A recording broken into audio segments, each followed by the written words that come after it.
Tiger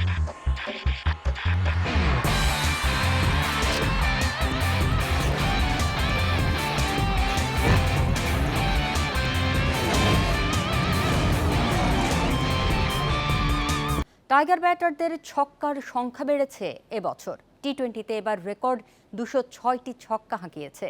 বড় অবদান তানজিদ ও ইমনের। সামনে বিপিএল, এরপর নতুন বছরে টি-20 বিশ্বকাপ।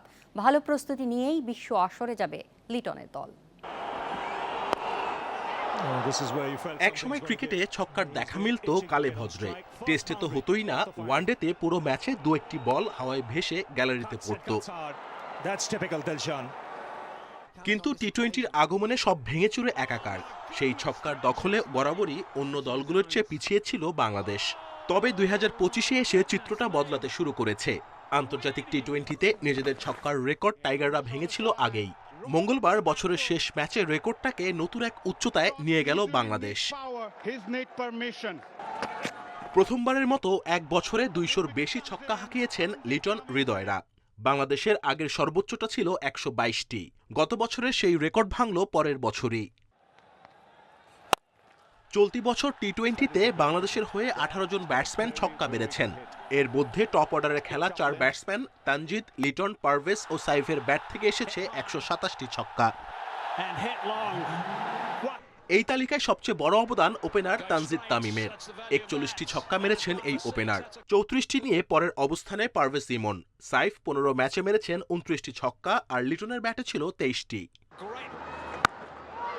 ছক্কা মারার সংখ্যায় গত বছরের তুলনায় তানজিদ, লিটন, পারভেজদের উন্নতি হলেও হৃদয় ও জাকের এবার খারাপ করেছেন। গত বছর হৃদয় ও জাকের দুজনই 21টি করে ছক্কা মেরেছিলেন। এবছর সংখ্যাটা অর্ধেকেরও নিচে। চলতি বছর নিজেদের ইতিহাসে সবচেয়ে বেশি চারও মেরেছে বাংলাদেশ, 298টি। হয়েছে জয়ের রেকর্ডও। 2025-এ মোট 15টি টি-20 জিতেছে বাংলাদেশ। টি-20 বিশ্বকাপের প্রস্তুতিটা মন্দ হয়নি। Kamrul Hasnat, independent news.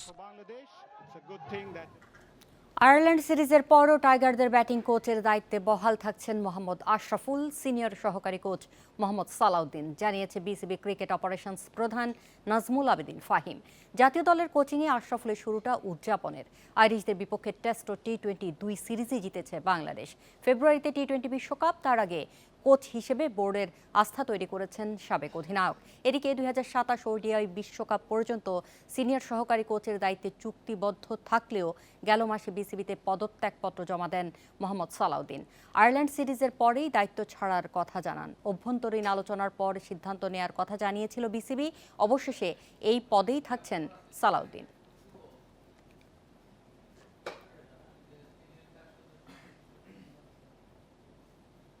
টি-20তে আয়ারল্যান্ডের বিপক্ষে সিরিজ জয়ের পারফরমেন্সে র্যাঙ্কিংয়ে উন্নতি হয়েছে টাইগার তারকাদের। ব্যাটার তালিকায় 21 ধাপ এগিয়ে 38 নম্বরে পারভেজ ইমন।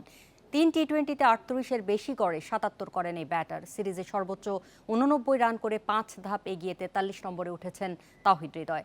আইরিশদের বিপক্ষে 3 ম্যাচে 73 রান দিয়ে 3 উইকেট শিকারে 2 ধাপ এগিয়ে 8 নম্বরে টাইগার পেসার মুস্তাফিজ। 3 ধাপ উন্নতি মাহিদি হাসানের 14তম স্থানে উঠেছেন। রিশাদ নাসুম এগিয়েছেন 5 ধাপ করে। টি-20 অলরাউন্ডার র্যাঙ্কিংয়ে শীর্ষে উঠেছেন পাকিস্তানের সাইম আইয়ুব। সাউথ আফ্রিকার বিপক্ষে প্রথম ওডিআইতে সেঞ্চুরি করে 1 ধাপ এগিয়ে 4 নম্বরে বিরাট কোহলি। শীর্ষে থাকা রোহিত শর্মার সঙ্গে ব্যবধান 32 রেটিং পয়েন্টের। 2021 সালে শীর্ষস্থান হারানোর পর আর ফিরে পাননি ওডিআই নাম্বার 1 র্যাঙ্কিং।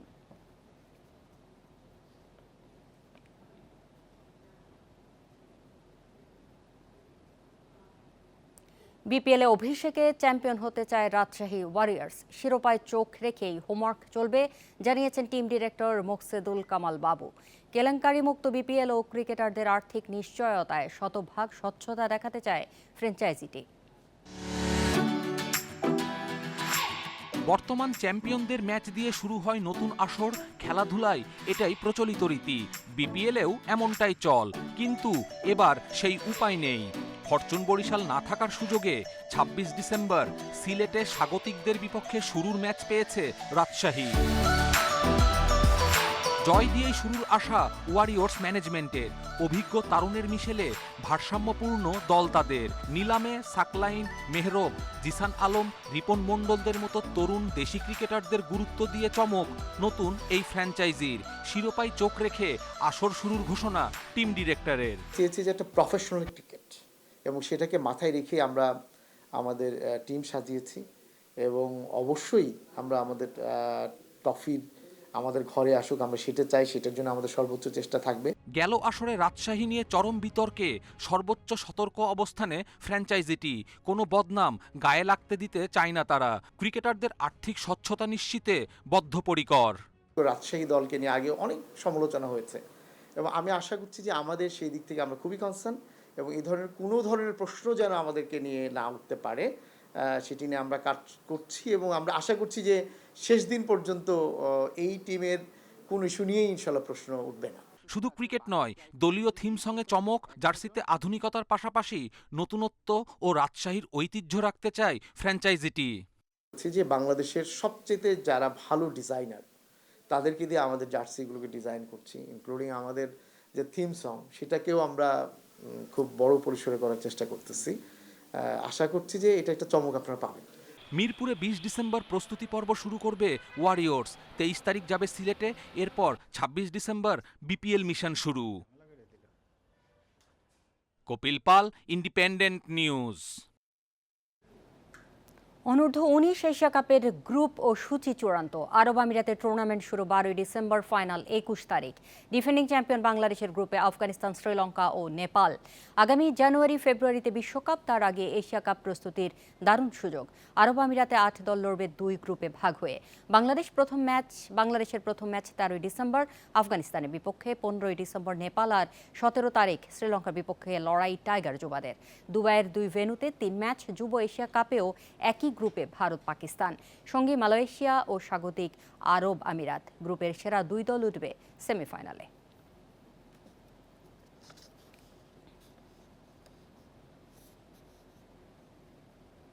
নারী অনূর্ধ্ব ১৯ সিরিজের প্রথম টি-20তে পাকিস্তানকে ৮৮ রানে অল আউট করেও ১৩ রানে হেরেছে বাংলাদেশ। ৫ ব্যাটার শূন্যতে আউট হয়ে স্বাগতিকদের ডুবিয়েছে। কক্সবাজার একাডেমি মাঠে টস জিতে ব্যাটিংয়ে নেমে সুবিধা করতে পারেনি পাকিস্তান। সর্বোচ্চ ৩০ রান করেন ইমান রাসের, আনসারি ২২ আর ফারহানের ব্যাটে ১০ রান। এক বল আগে ৮৮ রানে গুটিয়ে যায় সফরকারীরা। জারিন তাসনিম নেন ৪ উইকেট। ছোট টার্গেটে বাংলাদেশের ব্যাটিং ধস, ৫ জন কোনো রান যোগ করতে পারেনি। সর্বোচ্চ ২০ রান করেন অরিত্রী মণ্ডল। শেষ দিকে সাদিয়ার ১৬ আর ববির ১৩ রান ব্যবধান কমায়। সাহারা বানু নেন ৩ উইকেট। রোজিনা ও মেমুনার জোড়া শিকার। একই ভেন্যুতে দ্বিতীয় টি-20 ৫ ডিসেম্বর।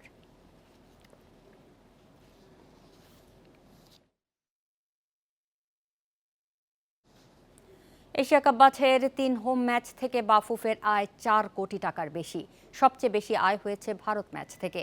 তবে ব্যয় কত হয়েছে নির্বাহী সভা থেকে জানা যায়নি। ফিফার সহায়তায় সিলেট জেলা স্টেডিয়ামকে আন্তর্জাতিক ভেন্যু হিসেবে গড়ে তোলার সিদ্ধান্ত নিয়েছে বাফুফে। ফুটবল ফেডারেশনের বছরের শেষ নির্বাহী কমিটির সভা এবারও বাফুফে ভবনের বাইরে। এজেন্ডা ছিল ২২টি। প্রায় ঘণ্টা চারেকের সভায় অনেক এজেন্ডা নিয়ে আলোচনাই হয়নি। গুরুত্ব পেয়েছে এশিয়ান কাপ বাছাইয়ে হোম ম্যাচের আয় ব্যয়ের হিসাব। সিঙ্গাপুর, হংকং ও ভারতের বিপক্ষে ম্যাচে বাফুফের আয় ৪ কোটি টাকার বেশি। তবে ব্যয়ের হিসাব জানাতে পারেনি বাফুফে। এটা অ্যাপোজমেন্ট আমি আপনাদেরকে জানাইলাম। এরপরেও আরও কিছু হয়তো খরচ আছে, সেই খরচগুলা আমরা পরবর্তীতে আমাদের বের করতে বলছি। বের করে এই খরচটা তারা বের করে দিবে। জাতীয় ক্রীড়া পরিষদ থেকে সারা দেশে ৮টি স্টেডিয়াম বরাদ্দ পেয়েছে বাফুফে। তার মধ্যে সিলেট জেলা স্টেডিয়ামকে আন্তর্জাতিক মানের করতে সিদ্ধান্ত হয়েছে। ফিফা থেকে অর্থ সহায়তার জন্য চেষ্টা করবে ফেডারেশন। ইন্টারন্যাশনাল ম্যাচ খেলার জন্য আজকের মিটিংয়ে আমরা সিদ্ধান্ত নিয়েছি, আমরা সিলেট স্টেডিয়ামকে আমরা বাছাই করেছি, এবং সিলেট স্টেডিয়ামে যাতে করে ইন্টারন্যাশনাল খেলা আমরা খেলাতে পারি সেটার জন্য উপযুক্ত করার জন্য সর্বাত্মক ফিফার সহযোগিতা আমরা চাইব। ফিফার অর্থায়নে কক্সবাজারে টেকনিক্যাল সেন্টার হওয়ার কথা। ডিসেম্বরের মধ্যে বাফুফে জমি বুঝে না পেলে অর্থ হাতছাড়া হতে পারে। গুরুত্বপূর্ণ বিষয়টি এজেন্ডায় থাকলেও আলোচনা হয়নি। পিয়াস সাহা, ইন্ডিপেন্ডেন্ট নিউজ, ঢাকা। জাতীয় দলের জন্য নিজেকে যোগ্য প্রমাণের লক্ষ্য নিয়ে লাতিন বাংলা সুপার কাপ খেলতে ঢাকায় এসেছেন প্রবাসী ফুটবলার ক্যাসপার হক। হামজার থেকে প্রেরণা পান এই ডিফেন্ডার। ব্রাজিল আর্জেন্টিনার দুই ক্লাবের বিপক্ষে সর্বোচ্চ দিয়ে নজর কাটতে চান ক্যাসপার। জুনের ট্রায়াল শেষে বাফুফে শর্টলিস্টে থাকা প্রবাসী ফুটবলার ক্যাসপার হক বাংলাদেশে 6 মাস পরে এসেছেন ফুটবলের জন্যই। লাতিন বাংলা সুপার কাপে বাংলাদেশের দল রেড গ্রিন ফিউচার স্টারে খেলবেন এই ডিফেন্ডার। লাল সবুজ জার্সিতে না খেলেও পরিচিত নাম ক্যাসপার। বর্তমানে খেলছেন ইংল্যান্ডের 8ম স্তরের ক্লাব উডলি ইউনাইটেডে। বাংলাদেশের হয়ে খেলার প্রেরণা পান হামজার থেকে। মাসখানেক আগে বাংলাদেশের পাসপোর্ট পেয়েছেন ক্যাসপার। হামজা ইংল্যান্ড থেকে এসে বাংলাদেশের ফুটবলকে বদলে দিয়েছে, তার থেকে আমি প্রেরণা পাই। সমিত জায়ানরা আশায় বাংলাদেশ দল এখন অনেক শক্তিশালী। আমি আত্মবিশ্বাসী, চ্যালেঞ্জ থাকলেও বিশ্বাস করি একদিন বাংলাদেশ দলে জায়গা করে নিতে পারবো। সুযোগ পেলে এখানকার লিগেও খেলতে চাই। ট্রায়ালের পর লাতিন বাংলা সুপার কাপও তো বড় প্ল্যাটফর্ম ক্যাসপারের জন্য। সুযোগ কাজে লাগাতে চান। 6 মাস পর আবারও বাংলাদেশে এসেছি। গত ট্রায়ালে অনেকে আমার খেলা দেখতে পারেনি, এবার 2টি ম্যাচ খেলবো, অনেকে আমার খেলা দেখবে। আমি আমার প্রতিভা দেখাতে চাই, নেতৃত্ব দিয়ে দলকে জেতানোর লক্ষ্য থাকবে। ব্রাজিল আর্জেন্টিনা দুই ক্লাবের বিপক্ষে লাতিন বাংলা সুপার কাপ। বাংলাদেশের রেড গ্রিন ফিউচার স্টারে ক্যাসপার ছাড়াও আছেন 3 প্রবাসী ফুটবলার। পিয়াস সাহা, ইন্ডিপেন্ডেন্ট নিউজ, ঢাকা। এই ছিল আজকের যত খেলায়। ইন্ডিপেন্ডেন্ট টেলিভিশনের সব খবর বিস্তারিত জানতে চোখ রাখুন ফেসবুক, ইউটিউব ও এক্সে। আমন্ত্রণ পরের আয়োজন।